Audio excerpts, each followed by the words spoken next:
જી નમસ્કાર, હું TR Jadav TR એજ્યુકેશનમાં ફરીથી એક નવા વિડીયોમાં તમારું સ્વાગત છે. મિત્રો, આ વિડીયોમાં વાત કરીશું જીએસએસબી વાયરમેન ભરતી 2025. મિત્રો, જે વાયરમેન માટેનો સિલેબસ છે, તો સિલેબસ પ્રમાણે પાર્ટ બી વિડીયો સિરીઝ ચાલુ આપણે કરીશું, જેમાં પાર્ટ એ અને પાર્ટ બી જે તમારે બે ભાગમાં પેપર આવશે.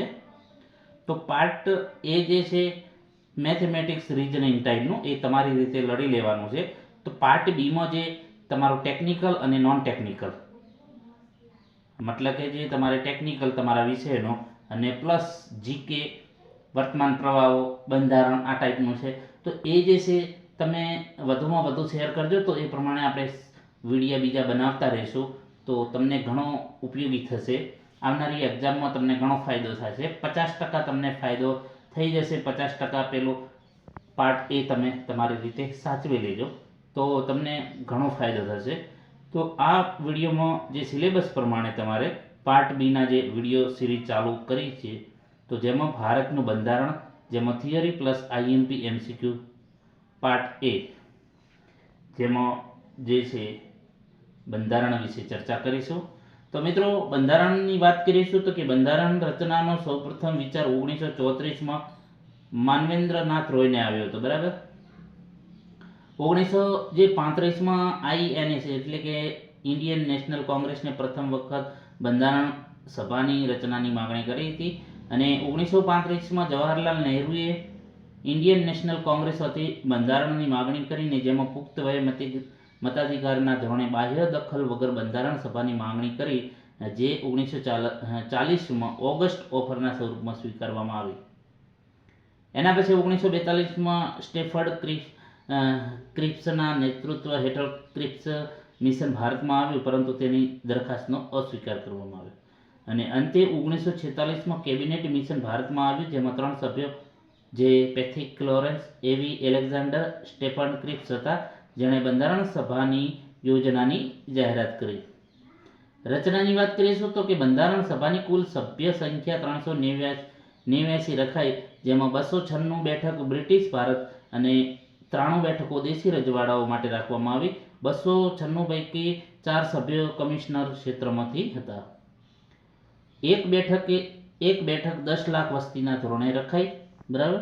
પ્રાંતોની બેઠક અપ્રત્યક્ષ રીતે ચૂંટીને ભરવામાં આવી, જ્યારે દેશી રજવાડાના બેઠકોની નામાંકનથી ભરવામાં આવી. આમ જુલાઈ ઓગસ્ટ 1946માં ચૂંટણી થઈ અને બ્રિટિશ ભારતની 296 બેઠકો પૈકી કોંગ્રેસને 208, મુસ્લિમ લીગને 73 અને 15 બેઠકો અન્યને પ્રાપ્ત થઈ. 296માંથી 12 મહિલા સદસ્ય હતા અને મૈસૂર સૌથી વધુ બેઠક ધરાવતું રજવાડું હતું, જે 7 બેઠકો હતી. તો કે બંધારણ સભાની પ્રથમ બેઠક 9 ડિસેમ્બર 1946ના રોજ મળી, જેમાં અસ્થાયી અધ્યક્ષ ડોક્ટર સચ્ચિદાનંદ સિંહાને બનાવવામાં આવ્યા. અસ્થાયી અધ્યક્ષ, જો અસ્થાયી અધ્યક્ષ તરીકે પૂછે તો ડોક્ટર સચ્ચિદાનંદ સિંહાને પ્રથમ બનાવવામાં આવ્યા બંધારણ સભાના બેઠક ક્યારે જે ભરાણી, તો 9 ડિસેમ્બર 1946. દ્વિતીય બેઠક 11 ડિસેમ્બર 1946ના રોજ મળી, જેમાં સ્થાયી અધ્યક્ષ તરીકે ડોક્ટર રાજેન્દ્ર પ્રસાદ અને ઉપાધ્યક્ષ તરીકે એચ.સી. મુખર્જી તથા બંધારણીય સલાહકાર તરીકે બી.એન. રાવની નિમણૂક કરવામાં આવી. અને 13 ડિસેમ્બર 1946ના રોજ નહેરુ દ્વારા ઉદ્દેશ પ્રસ્તાવ રજૂ કરવામાં આવ્યો, જે તમે અહીં જોઈ શકો છો. બરાબર. એના પછી આપણે જે છે ઉદ્દેશ પ્રસ્તાવ રજૂ કરવામાં આવ્યો અને 22 જાન્યુઆરી 1947ના રોજ સ્વીકાર કરવામાં આવ્યો બંધારણ સભા દ્વારા. અને આઝાદી પછી 90 બેઠકો પાકિસ્તાનમાં જતી રહેવાથી બંધારણ સભા પુનર્ગઠન થયું. આથી બેઠકોની સંખ્યા 299 થઈ.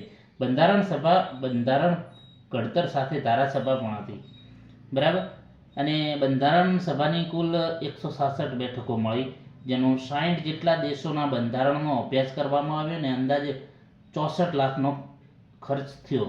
બરાબર.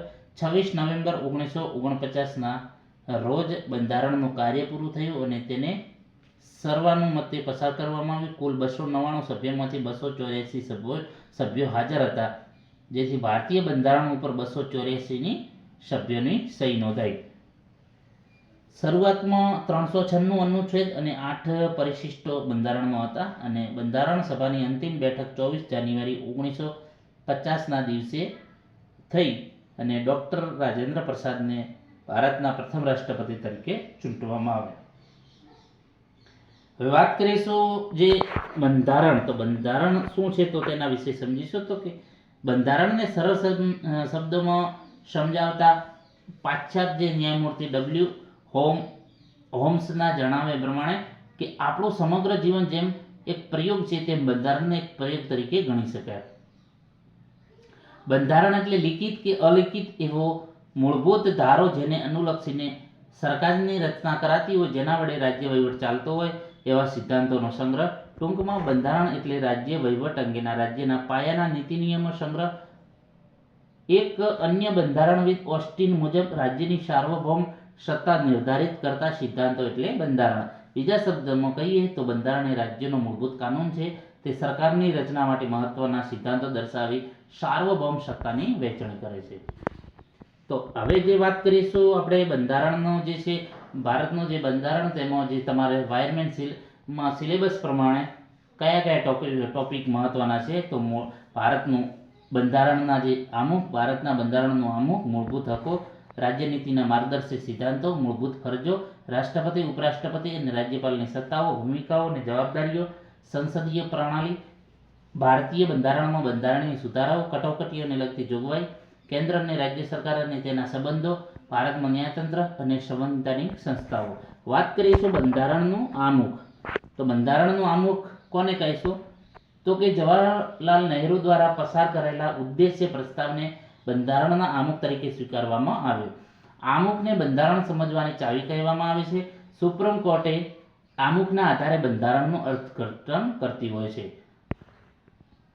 કનૈયાલાલ મુનશીએ આમુખને ભારતીય રાજકારણની જન્મકુંડળી તરીકે ઓળખાવેલ છે. પરીક્ષામાં પૂછી શકે કે કોણે આમુખને ભારતીય રાજકારણની જન્મકુંડળી તરીકે ઓળખાવેલ છે? તો કનૈયાલાલ મુનશી. કેશવાનંદ ભારતી વિરુદ્ધ કેરળ સ્ટેટ કેસ 1971 અંતર્ગત 1973માં સુપ્રીમ કોર્ટે અગાઉના બેરુબારી કેસ 1960ના અંતર્ગત જે નિર્ણયને નામંજૂર કરીને કહ્યું હતું કે આમુખ એ ભારતના બંધારણનો મુખ્ય ભાગ છે અને તથા સંસદ આમુખમાં સમાવિષ્ટ બંધારણના મૂળભૂત ઢાંચા ન તૂટે તે રીતે તેમાં સુધારો કરી શકે છે. 42માં બંધારણીય સુધારા 1976 અંતર્ગત સમાજવાદી, બિનસાંપ્રદાયિકતા અને અખંડિતતા શબ્દો આમાં ઉમેરવામાં આવ્યા. એના પછી આમુખના જે આઈએમપી પ્રશ્નો છે તેની ચર્ચા કરીશું. તો કે અમે ભારતના લોકો આજે સન 1949ના નવેમ્બર માસની 26મી તારીખે આ બંધારણ અપનાવી તેને કાયદાનું રૂપ આપી અને જે સ્વયંને પોતાના અર્પિત જે કાયદાનું રૂપ આપી અમને પોતાને અર્પિત કરીએ છીએ. એવા અવતરણો ભારતીય બંધારણના કયા વિભાગ કે પ્રકરણમાં સમાવિષ્ટ કરેલ છે? પરિશિષ્ટમાં, આમુખમાં, રાજ્ય માર્ગદર્શક સિદ્ધાંતો કે મૂળભૂત અધિકારો? તો તેનો સાચો જવાબ છે આમુખમાં. એના પછી ભારતીય બંધારણના ઘડનારાઓએ તેના આમુખમાં બંધારણનો વિચાર, ઉદ્દેશ્યો અને તેની પ્રાપ્તિનો ખાલી જગ્યા કરેલ છે. દિશા નિર્દેશ, સ્વીકાર, ઉલ્લેખ માત્ર કે દ્રઢ સંકલ્પ? તો દિશા નિર્દેશ. ભારતમાં લોકપ્રિય સાર્વભૌમ છે કારણ કે બંધારણની પ્રસ્તાવના શરૂ થાય છે કઈ? તો લોકતંત્રવાદી ભારત, લોકતંત્ર ગણરાજ્ય, લોક સાર્વભૌમત્વ, અમે ભારતના લોકો. તો આનાથી શરૂઆત થાય? અમે ભારતના લોકો. ભારતીય બંધારણની શરૂઆત ક્યાંથી થાય છે? આમુખ, ઉલ્લેખપત્ર, પરિશિષ્ટ એક પણ નહીં, તો આમુખથી શરૂઆત થાય છે. આમુખમાં કેટલા પ્રકારની સ્વતંત્રતાનો ઉલ્લેખ અને કઈ કઈ? બરાબર, તો આમુખમાં 5 પ્રકારની સ્વતંત્રતાનો ઉલ્લેખ છે. એના પછી વાત કરીશું આમુખમાં સૌપ્રથમ રજૂઆત કરવામાં આવી કે ભારતમાં આખરી સત્તા ખાલી જગ્યા હસ્તક છે. પ્રજા, વડાપ્રધાન, રાષ્ટ્રપતિ કે સર્વોચ્ચ અદાલત? તો પ્રજા એટલે તો લોકશાહી છે, લોકો દ્વારા ચાલતું શાસન. તમામ સમવાય બંધારણમાં આમુખ હોવું અનિવાર્ય છે? અનિવાર્ય જરૂર નથી, હોય કે હોતું નથી. તો તમામ સમવાય બંધારણમાં આમુખ અનિવાર્ય જરૂર નથી. ભારતીય નાગરિકોમાં મોભા એટલે કે દરજ્જા, તકોની સમાનતા, વ્યક્તિગત ગરિમા, રાષ્ટ્રીય અખંડિતતા તેમજ બંધુત્વની ભાવનાને દૃઢ બનાવવાનો પ્રયાસ બંધારણના કયા અંગ થકી સુસ્પષ્ટ થાય છે? તો આમુખથી. બરાબર, તો તેનો સાચો જવાબ છે આમુખથી. બંધારણમાં કોઈ સ્પષ્ટતા સંદર્ભની મુશ્કેલી સર્જાય તો આમુખને શું કરાય? સુધારી દેવામાં આવે છે, રદ કરવામાં આવે છે, અમાન્ય ગણવામાં આવે, આધાર તરીકે સ્વીકારવામાં? તો આધાર તરીકે સ્વીકારવામાં આવે. આમુખને ભારતીય બંધારણમાં સમાવવાથી તે ખાલી જગ્યા છે તો પરિપૂર્ણ, સક્ષમ બન્યું, નિર્બળ બન્યું, અસ્પષ્ટ બન્યું? એક પણ સાચું નથી, તો પરિપૂર્ણ સક્ષમ બન્યું. એના પછી વાત કરીશું ભાગ જે બંધારણમાં ભાગ 3માં મૂળભૂત અધિકાર છે. તો મૂળભૂત અધિકાર જે પરીક્ષામાં તમારી જે જીએસએસબી વાયરમેનમાં પૂછાય છે. તો મૂળભૂત અધિકાર શું છે? તો અનુસૂચિત 12 થી 35માં જે મૂળભૂત અધિકારો આપેલા છે તો તેના વિશે ચર્ચા કરીશું. તો કે આ જે છે મૂળભૂત અધિકાર જે છે કોનામાંથી લેવામાં આવેલું છે? તો કે અમેરિકાના બંધારણથી પ્રેરિત છે. રાજકીય લોકશાહી માટે આવશ્યક છે. મૂળભૂત અધિકાર એટલે કે એવા અધિકાર જે વ્યક્તિના જીવન અને તેના સંપૂર્ણ વિકાસ માટે મૂળભૂત અનિવાર્ય હોવાના કારણે બંધારણ વડે આ નાગરિકોને આપવામાં આવે છે. શરૂઆત ઇંગ્લેન્ડના મેગ્ના કાર્ટાથી 1215માં થઈ હતી. 1789માં ફ્રાન્સે સૌપ્રથમ તેના બંધારણમાં સમાવ્યા. 1791માં જે છે અધિકાર પત્ર સામેલ કરાયો. 1948માં રાષ્ટ્રસંઘની મહાસભાએ માનવ હકોની વૈશ્વિક ઘોષણાને સ્વીકૃત કરેલી. ભારતમાં 1895માં ભારતીય રાષ્ટ્રીય કોંગ્રેસ વડે માગ, ત્યારબાદ એની બેસન્ટ, નહેરુ રિપોર્ટ, એના પછી જે કરાંચી જે સંવિધાન અને અંતે આઝાદી બાદ ભારતના જે ભાગ 3માં સમાવિષ્ટ કરવામાં આવ્યો. મૂળભૂત અધિકારને સ્વયં બંધારણ અમલમાં મૂકે છે. તેના પરિવર્તન કરવા બંધારણમાં સુધારો કરવો પડે. ભારતીય બંધારણમાં શરૂઆતમાં 7 મૂળભૂત અધિકારો હતા અને હાલમાં જે છે 6 છે. બરાબર, જેમાં 6 નંબરનો મિલકતનો જે અધિકાર છે એ નાબૂદ કરવામાં આવ્યો છે. હાલમાં જે છે 6 છે. અનુચ્છેદ 300A અંતર્ગત કાયદાકીય અધિનિયમ બનાવે છે. હાલમાં 6 મૂળભૂત અધિકારો કયા કયા છે?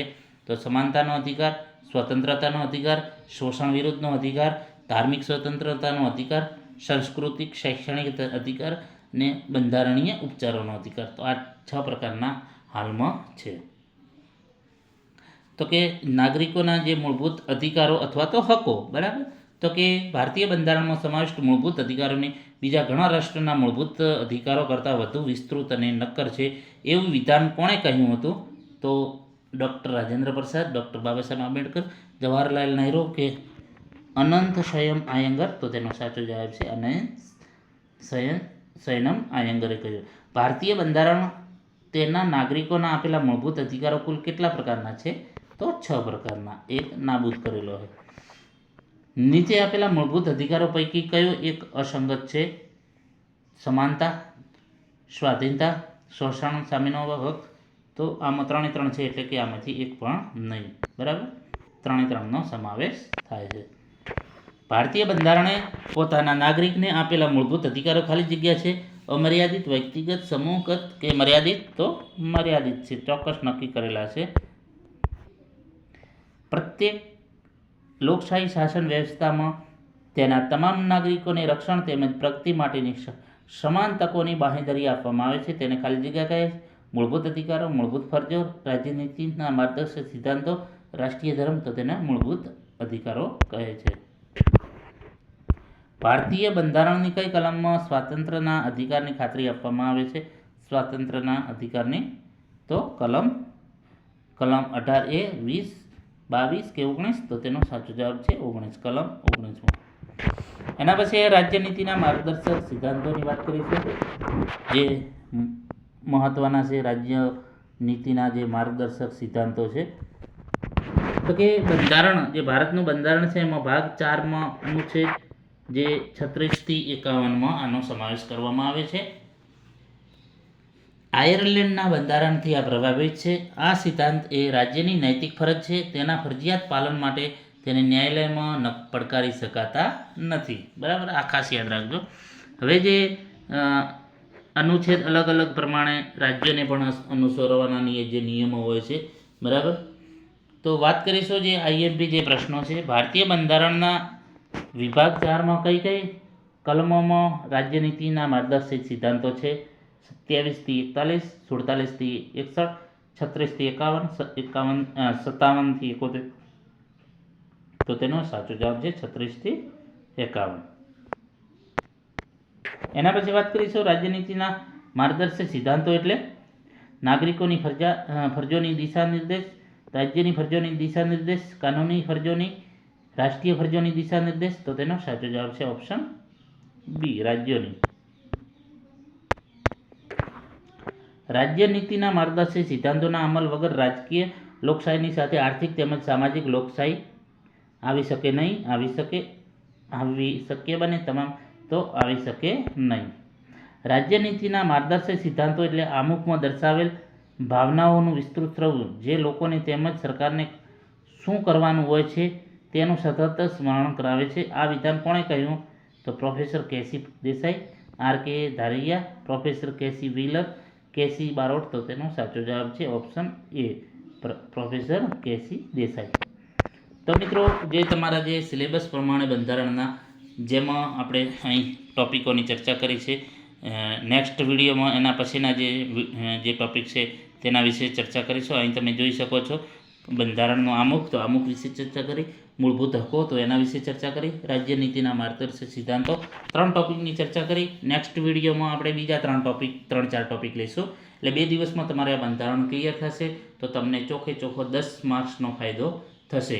તો મિત્રો, વિડીયો પસંદ આવે તો લાઈક અને વધુમાં વધુ બીજા મિત્રોને શેર કરજો, જેથી કરીને બીજાને પણ ફાયદો થાય અને આવનારી એક્ઝામમાં તમને ખૂબ જ ઉપયોગી સાબિત થશે. બરાબર, જે રીતે જીએસઆરટીસી હેલ્પરમાં ઘણા મિત્રોને ફાયદો થયો એ રીતે તમને પણ ફાયદો થશે. આભાર.